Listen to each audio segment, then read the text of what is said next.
श्रीराम जय राम जय जय राम, श्रीराम जय राम जय जय राम. 25 जून.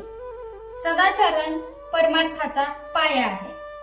राम सहज हाती लागेल म्हणून जी काही साधने समर्थांनी सांगितली आहेत त्यामध्ये चांगल्या ग्रंथांचे वाचन हेही एक आहे.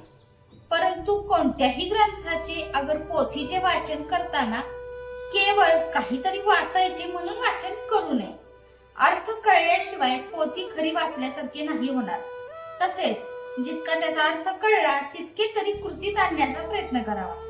आपण जे करीत नाही ते प्रथम करायला सुरुवात करावी. भाराभर वाचले आणि कृती केली नाही तर काय उपयोग? 4 मैलांचा रस्ता असला तर संबंध रस्ता एकदम दिसावा असे म्हटल्याने कसे होईल? 1 मैल रस्ता चालावा म्हणजे पुढचे दिसेल. जशी मजल मारावी तसे पुढचे दिसू लागेल. परमार्थीचीही असेच आहे. बापासारख्या मिशा मला याव्या म्हणून लहान मुलाने हट्ट धरला तर कसे होईल?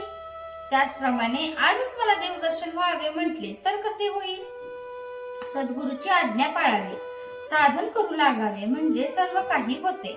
जेवायला बसले म्हणजे पोट भरायचे राहते का?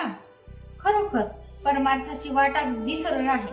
प्रपंचाचा रस्ता मात्र डोंगराळ असून काटेकुटी यांनी भरलेला आहे. आपला प्रपंच हा परमार्थाच्या सोयीसाठी असायला पाहिजे, पण त्याच्या उलट आपला परमार्थ मुळे आपल्या प्रपंचाच्या सोयीसाठी आपण केला आहे. कुंपणाने शेत खावे तसे आपले झाले आहे. शेताला कुंपणाची जरुरी आहे, नाहीतर ढोऱ्या आत येऊन शेत फस्त करतील. पण कुंपण जर बेसुमार वाढले तर त्यामुळे शेतीचे नुकसान होते हे जाणले पाहिजे. ज्याने व्यवहार तपासून केला त्याला परमार्थ साधलाच. परमार्थ हा साखरेसारखा आहे. आपण साखरेचे कारले जरी केले तर ते खायला गोडच लागते. तसे प्रपंचात सुद्धा परमार्थ केला तरी तो गोडच असतो. परमार्थ हा आपल्यासाठीच असल्याने तो आपल्याला शक्य आहे किंवा नाही हे विचार करून पाहावे. आणि तो आपल्याला शक्य आहे असे जर पटले तर मात्र केल्याशिवाय राहू नये. पोटात अन्न घालण्यासाठी जसे तोंड त्याचप्रमाणे परमार्थाला सदाचरण आवश्यक आहे. सदाचरण हा परमार्थाचा पाया आहे.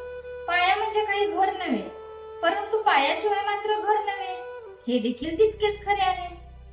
आपण स्वतःच्या मुलाला जसे प्रेमाने घेतो तसा परमार्थ करावा आणि आपण दुसऱ्याच्या मुलाला जसे घेतो तसा प्रपंच करावा. भगवंताच्या स्मरणात प्रपंच सुखाचा करणे हाच खरा परमार्थ. आणि ज्याची वृत्ती सुधारून भगवंताकडे लागली त्यालाच खरा परमार्थ कळला. जय जय रघुवीर समर्थ. आजचे बोधवाक्य: भगवंतावर अकारण प्रेम करणे याचे नाव परमार्थ.